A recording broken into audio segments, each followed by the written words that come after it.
Hello everyone, Danny here today to talk to you about the book Tyrant's Throne, book 4 of Sebastien de Castells' Great Coats series. Now, if you've seen my reviews of the first 3 books, and I will provide some links in there to those, you'll know that book 1 had one main element to that book. And it was that one main element that made it worth going to book 2 for me.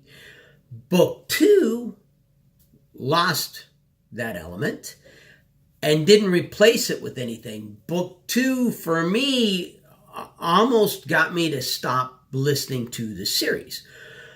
Book 3, however, was a great book that I truly loved. And now we're at book 4. And I know what you're thinking. How was book 4?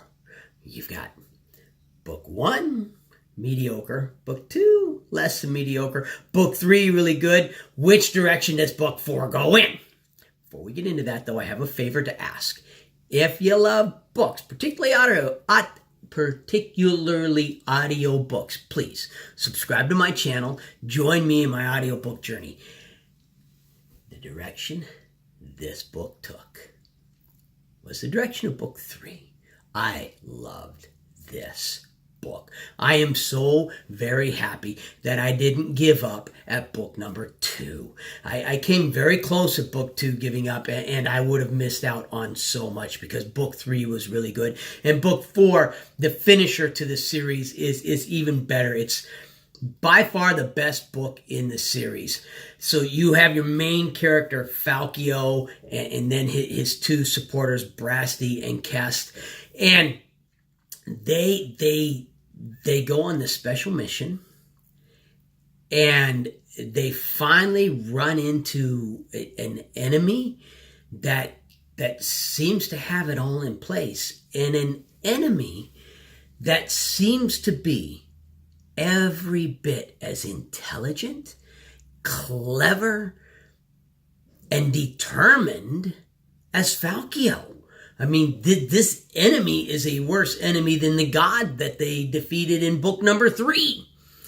And if you want to know who that enemy is, you got to listen to the book. But it was a very clever plot play on the author's point, because it's something that you don't see coming.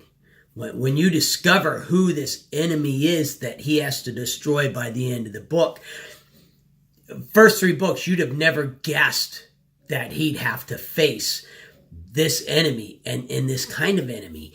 And another thing that I loved about this book, it takes, so the kingdom they live in has all these little groups like the Great Coats. And you have the Dashini, which is this group of assassins, and you have the bards. I can't remember the name of that group, but you have all these different groups who, you have the knights. You know, they don't seem like they ever served a purpose that truly benefited the people. The knights throughout this book have been basically just the bully boys for the dukes. The dukes pay them the money, and they go out and beat up on the common people. They didn't serve a purpose other than helping the evil tyrants out. The only one who ever seemed to be on the side of right and on the side of good was the Great Coats. Well, it gets revealed in this book that all of those various different little organizations were created to fight against tyranny, were created in the original sense, hundreds, thousands of years ago. They were created for a specific purpose, and that purpose was to aid and help the common man. Even the knights, they've gone away from their purpose. They're no longer fulfilling their purpose. Even the Great Coats are no longer fulfilling their purpose. They had a job that they were supposed to do, and they were supposed to work together. The Dashini was not supposed to be the enemy of the Great Coats. They were supposed to be the Great Coats' allies. And the way all of that gets tied in, and it's a very interesting section of the book. It's not a part where there's a lot of action. And this is the kind of series that, you really kind of rely on the action to move it along. And this is a section of the book where there's no battle going on. There's no action. You're just learning things, but it's fascinating. And you're going, wow, so what happens if all of these elements all of a sudden come together? Is that going to be the solution? Is that going to be what saves the kingdom from this incoming threat, that this huge threat that is incoming? And I'm not going to tell you if that's how they save it. I'm going to tell you this fourth book had me busting a gut, laughing out loud at times. It brings back the humor of the first book. It brings back those moments where they're doing their banter and, they're playing and having fun with each other. And Brasty, he develops this new trait, and I don't want to give it away, but basically he's trying to create his own saints. And it had me wanting to walk around town and start, pulling a Brasty on people and creating, and some of the saints he comes up with just had me rolling. It was a book that at times had me feeling heartbroken and in tears. It was a book that had moments of heroism that almost brought me to tears. I mean, I ran the full gamut of emotions with this one. There were times when I'm sitting on the edge of my seat feeling desperate with fear over how are they going to survive this? It's over. It's done. It's over. I mean, it was a book that just was so well done and so complete in its range of emotions that it brought you in the character development. By the end of the book, you feel like you know all of the characters so much better. And I loved the ending of the book.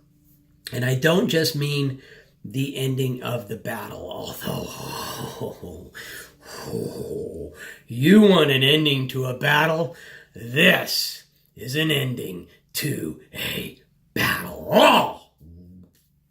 I wish I could go back and just forget it and re-listen to it again, all fresh and all new, not knowing what was coming, the whole 9 yards, and just re-feel all that excitement and again as I listen to how they finally come up with how to win this battle, because it's something. It is really something. But then the ending after that, because this is the final book in the series. Now, I really hope the author goes back and revisits this world. I hope he goes back and writes some more about this world. I hope he sticks with the ending that he did. I like it. And that will mean that if he goes back and revisits this world, in order to have Falkio and Kest and Brasty in it, it will have to be prequel to this series. It will have to be stuff that occurred before the ending of this series, because if it's stuff that happens after, it won't have those three in it, at least not in a way that who knows, the author may be a whole lot more clever than I am, and he may already have figured it all out. That would be wonderful, because I love those three. The relationship of those three is what really kind of makes the book. It's a lot like the Harry Potter series, in the sense that one of the things that makes the Harry Potter series so great is that friendship between Harry, Ron, and Hermione. And you have that same kind of a friendship in this book, that friendship that we all, if we're lucky, we have friends like that. And if we're not lucky enough to have friends like that, then we desperately wish for just 1-2 friends that are that true kind of lifelong friends. It's the best book in the series. It's a great ending to the series. Definitely highly recommend. And I can tell you, it's not just me. My And nephew, him and I listen to a lot of the same audiobooks. My son, who him and I listen, all three of us, this is one of those series that we've had conversations about, and what did you think of that book? Oh, what did you? And all three of us loved the series. We had different reactions to different books in the series. I was the only one out of the three of us that found book 2 to be borderline. My son Justin, my nephew Caleb, they really liked book 2. They thought book 2 was almost an improvement over book 1. So a lot of this is my personal view and my personal opinion. Remember that. And different people will view things differently. However, all three of us agree that this is a keeper.